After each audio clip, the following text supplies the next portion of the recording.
عن كيفية تقديم مواد ملونة للكناري ريد فاكتور. طبعا هناك من سأل أكثر من مرة كيف نقدم مواد ملونة للكناري الريد فاكتور. أعزائي، اليوم 30/1/2021. احنا لما نتكلم نقول الريد فاكتور، احنا قصدنا كل انواع الكناري اللي يحمل عامل احمر، اذا كان احمر، اذا كان اغاد، اذا كان ايزابيل، اذا كان اي انواع الميلانين الكلاسيكي والغير كلاسيكي، غير الموزايك غير شيء. يعني نتكلم عن الريد فاكتور غير الموزايك. يعني حتى نتهم يعني هذا ليس فقط بالنسبة للكناري الأحمر، وإنما بالنسبة لجميع كناري اللون الأحمر. مثلا هذا آغاد عندنا هنا آغاد، عندنا هنا آغاد نفس الشيء. أعزائي، بالنسبة للكناري الريد فاكتور بجميع أنواعها يجب أن نقدم المواد الملونة للأنثى أسبوعين قبل ما أن تضع الأنثى أول البيض. يعني تقدم أنت لما تجهز طيورك تقدم مواد ملونة للأنثى أسبوعين حتى يثبت اللون داخل البيض. طبعا احنا لما نقول المواد الملونة لا يوجد الفرق بين إذا كان تقدم الفلفل الأحمر حلو أو الجزر أو أي أحد أو اللون يعني اللون اللي موجود الجاهز.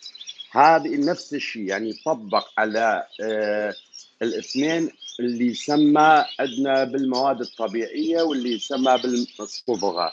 يعني هو نفس الشيء، أسبوعين قبل أو قبل ما أن تضع أنت أول بيض نضع المواد الملونة، إذا كان مثل ما قلنا طبيعي أو غير طبيعي، حتى يثبت داخل البيض. ونقدر نوقف المواد الملونة بفترة التحضير. لما تحضن انت البيض، يعني هذا حسب المربي يقدم او ما يقدم لا يؤثر هذا الشيء. لكن من اول يوم التفقيس، اول يوم اللي يفقس به الفراغ، لازم نقدم له المواد الملونة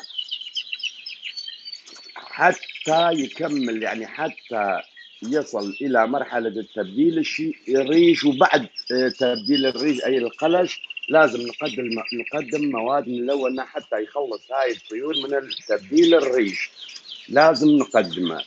والنسبة اللي يقدم، أولا هناك من يقدم الباتية اللي لونها أحمر. هاي احنا تكلمنا عنه، هاي الباتية ليس جيد وليس بها النسبة اللي يخلي الطير يكون أحمر مثل اللي موجود عندنا. وهاي الباتية اللي لونها أحمر اللي موجود جاهز بها نسبة كبيرة من الدهون، مثل أو الدهون. وأفضل ما يقدم المربي المحترف ما يقدم هاي النوع من الباتية لطيوره.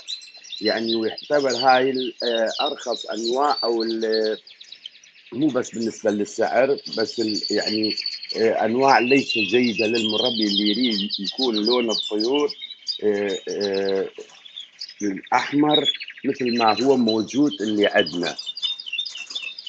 ويعني الشيء اللي أنا دائما تكلمت عنها من قبل، اللي هو الباتية اللي لونه أحمر دائما حتى بالنسبة للسعر أرخص. هو لازم يكون أغلى لكن أرخص. يعني حتى ما ندخل بهاي التفاصيل، يعني المربي المحترف ما يقدم المواد الملونة أو ما يقدم الباتية اللونة أحمر. احنا نقدم هاي الباتية،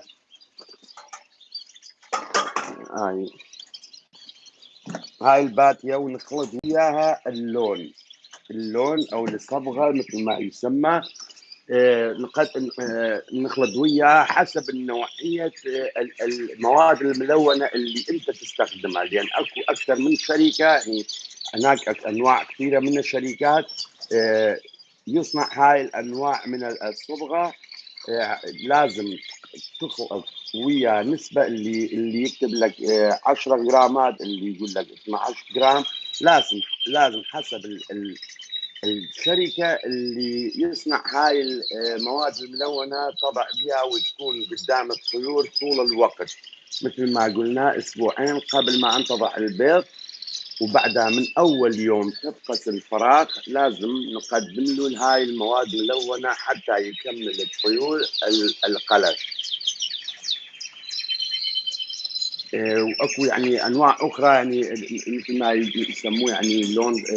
واكو ان اسمع يعني كثير سمعت او اقرا او اشوف هناك من يقول لك المواد الملونه مضره بصحه الطيور. طبعا حتى الجزر او الفلفل الحلو الاحمر، حتى او الكرفس او اللي نعتمد عليها من المواد الطبيعيه ليس جيد للطيور. لهذا من الافضل، لان الطيور ليست خاصه احنا نتكلم عن الكناري ليس طير يعتمد بشكل كلي على الخضروات او الفواكه. لهذا اذا احنا نتكلم عن الصحه او عن الامعاء، يعني حتى هذا اذا قدمناه ينضر بالامعاء. لهذا من الافضل يعني نجد الجزر ونجف الفلفل الحلو الاحمر، ونطحنها ونخلطها ويا الباتيه، او نخلط او نقدمها يعني قدام، يعني نضعها قدام الطيور. هاي افضل لان يكون الجاف ولا ينضر بالكبد ولا ينضر بالامعاء. والمواد الملونه هاي يتوقف على شركه او نوع الشركه اللي انت تستخدمها. آه، وإن شاء الله أي سؤال أو استفسار أنا بخدمتكم. يعني حبيت أوضح لأن هناك أكثر من واحد اتصل بي أو المربي سألني عن كيفية تقديم المواد الملونة، وإحنا شرحنا هاي كلها بالمنتدى الكناري. لكن مع الأسف دورت على المنتدى الكناري أتوقع مغلق أو ليس موجود بعد الآن. وأكون شاكر إذا أي شخص أو أي صديق لديه هاي الروابط اللي من قبل حكينا عنه أو تكلمنا عنه عن المواد الملونة ينزل لنا الرابط حتى يستفيد منه الجميع. وأنا ممنون وتحياتي للجميع وأشكركم وأعتذر عن أي تقصير.